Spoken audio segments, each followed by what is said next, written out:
Welcome to part 29 of Was I in a Cult? When I started doing this series, I didn't think it was going to be this long, to be honest. But there's just so much to say. And I went through so many things, and it was 12 years. So I'm trying to bring out some of the main things that happened over a period of 12 years. And that's why it's taking so long. Because I've made so many videos already, it might seem like, I'm obsessed about what happened to me and stuff like that, but I'm just trying to get out this story, and it's coming out in pieces, and I'm kind of like telling it for the first time. And I know I've talked about this before, but when you tell your story publicly for the first time, you start to have like these little revelations that take place over time. And I will say that usually when I film, I don't think about it for the rest of the day. I try to just think about this story while I'm telling it. I don't like to think about it often, and I just kind of turn it off like when I press stop on the record button. So I feel like that's a good thing, because I don't think anyone should be obsessing over a situation, and you can unpack trauma in your life in pieces, and I have decided to do it 10 minutes at a time.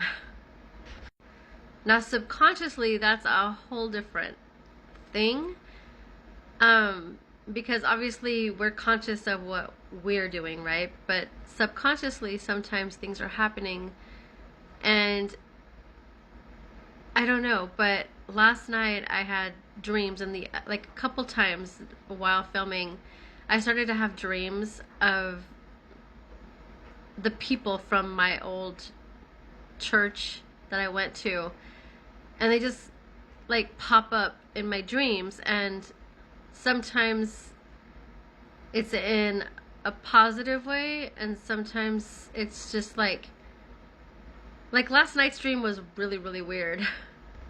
I don't know if it's just my brain's way of processing the fact that I'm actually talking about this information now, when I repressed it for so long, and I didn't ever go to any type of counseling for it in the past. So when people talk about deconstruction and getting counseling and stuff like that, I've never actually had therapy for this. So maybe this is just a way, it's like my own self-therapy, but sometimes it can be a little overwhelming, but it hasn't become overwhelming for me at this point of time in my life. I just feel like I'm glad that I'm only keeping it in 10 increments at a time, and that I am sharing it, because I feel like there is healing that is coming out of it for myself, and I'm just hopeful that this can help another person see the signs of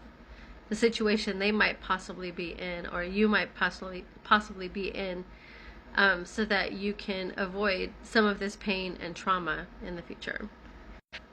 So I've been out of this church for 18 years at this point, and barely last year, I finally, after 17 years, decided to clean out my Facebook and remove all of those people that I haven't actually spoken to in 17 years. I haven't seen them in person in 17 years. I have never even commented nor seen a comment from them in 17 years. Yet they were still on my Facebook, and it was preventing me from living my life, because I was afraid if I would post certain things that certain people would see, and even if I didn't talk to them, I didn't really want them to know what was going on with my life. So at one point in time, I remember that you know how you can exclude certain friends on Facebook from seeing your posts? I remember going through every single one of my friends and like selecting every single one of them that I did not want to see my post, and that became like my major setting on there, so that they wouldn't be able to see like any of my posts. And I know that sounds crazy, right? I mean, I had people on Instagram. Obviously, on Instagram, it's a little different because people can just follow you, right? So if they see you and they know who you are, they can just follow you, right? Unless you put privacy settings on it. But I was being followed by a lot of people on Facebook and also on, I was friends with the people on Facebook, and I was being followed on Instagram. I didn't use Instagram very often, and I never posted anything on there that I didn't think that I wouldn't want anybody to see anyways.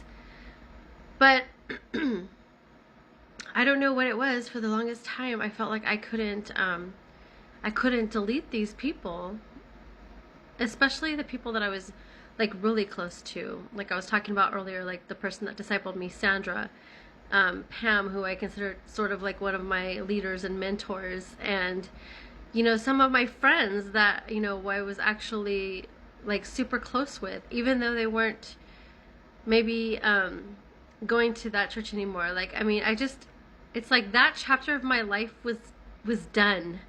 And those people hadn't spoke to me in 17 years. So why did I have them on my Facebook? And why did I think every time before I posted, oh, wait, who's going to see this? Especially because, I got into a relationship, and, I didn't want anybody to know my personal life and who I was with, and not that I was ashamed of it.